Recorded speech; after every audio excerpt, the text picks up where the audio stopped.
Well, we're just talking about technology and social media and what positive impact it has had. But it's also had a negative impact in some respects on relationships.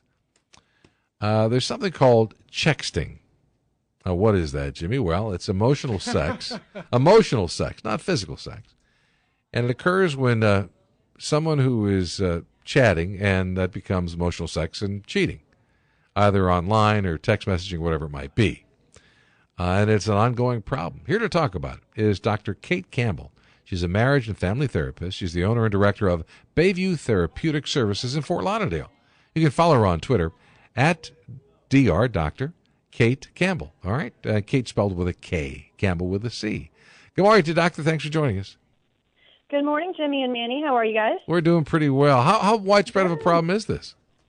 You know, in my Fort Lauderdale practice, I see a lot of couples struggling with all kinds of infidelity, and whether it's physical or sexual or emotional or more technological, via social media and texting, as you guys referred to, sexting, also online chat rooms, etc. Infidelity is really the ultimate betrayal in relationships.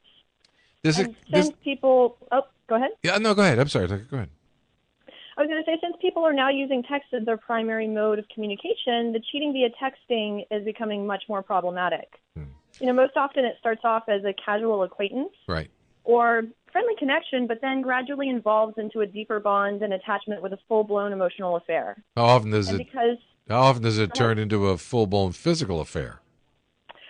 You know, oftentimes the emotional comes first, and then the physical and sexual affair can come after that. But sometimes for couples, it's just the emotional affair. Right. And that can be just as damaging as the physical and sexual, depending on the couple. Right.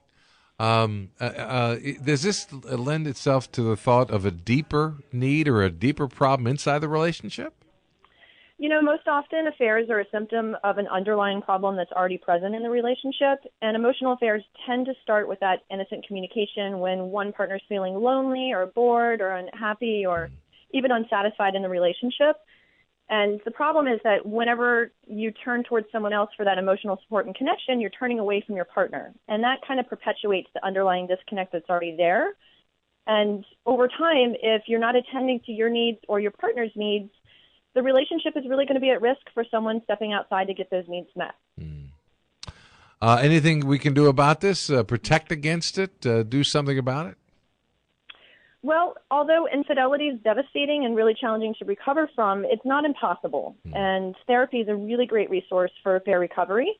And so if both partners are open and willing to come in and working on the relationship, they can get to a place that was even stronger than they were before the affair. But as research shows, it really shows that the healthiest and most satisfied long-term relationships are those that have a strong foundation of friendship and emotional intimacy. So really, that means turning towards your partner and connecting with your partner during the day-to-day stuff, and also talking about your innermost hopes and fears and desires. So for those couples that have their partner as their best friend, they're going to be best at affair-proofing their relationship. Dr. Kate, we only have about 30 seconds left. I know that these types of emotional relationships are viewed very differently by men than they are by women. They're a lot less painful for men, a lot more for women, right? Yeah, that's what studies show. But what I find in my practice is that it's unique for each partner and each couple. And if you really want to know whether something's crossing the line into that cheating territory, ask your partner. Every couple should talk about the boundaries about what's okay and what's appropriate and what's not in their relationship before it becomes an issue. And a good way to think about it is if you're engaging in behaviors that you don't want your partner to know about, you probably should be thinking twice about what you're doing. Right. Dr. Kate Campbell is a marriage and family therapist. She's the owner and director of Bayview Therapeutic Services in Fort Lauderdale. Doctor, thanks so much. Thanks for having me, guys. Have a great day. Nice talking to you.